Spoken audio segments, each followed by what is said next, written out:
Lauren, as you know, is a landscape architect, and we now have, we do the landscape architecture in our buildings. And I think that when you talk about the environment and how buildings relate to their surroundings, I think that if there are two professions that should be one really, there shouldn't be that dramatic separation between the two as architecture and landscape architecture, because the notion that you would design a building and somebody else comes and puts a garden around it doesn't make sense, because site planning is very much part of architecture.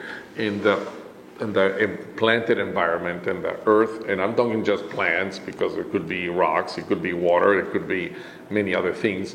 It is, but what or how it interacts with the surrounding, let's say, coastline, is very much part of our field. And I think that there will be a day that the two professions will merge into one. I think that that is one example of where the collaborative aspect happens in our firm. Now, not always, but in many projects we also design all the interiors, and in many cases, particularly public buildings, but also in many of the private sector buildings.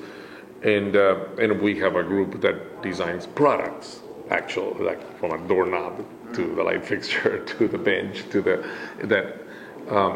also has reached out to the world, because the products are under many brands around, all kinds. It is so. It is.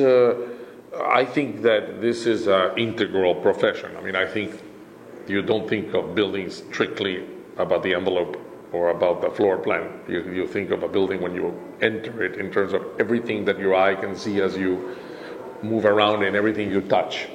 And I think that collaboration, if it isn't that we are doing it in-house, it is important that we have a constant dialogue. We beg our clients, if they're going to bring other consultants, lighting consultants and so forth, to select them at the beginning. There's always a tendency that they select them at the end of the process, and then we are not that happy, because we would have liked to have that collaboration from the beginning. And I think more and more clients are moving in that direction. The ones that are savvy and that really know the business, like Related, for example, they know that they have to bring the entire team early on. Others with less experience in the problems that you have when you bring them too late are still procrastinating and don't understand that eventually that could be set you back. But that is the reality, is that it's not always yet that successful, because many people don't think it's as important, and no matter how much we try to convince them.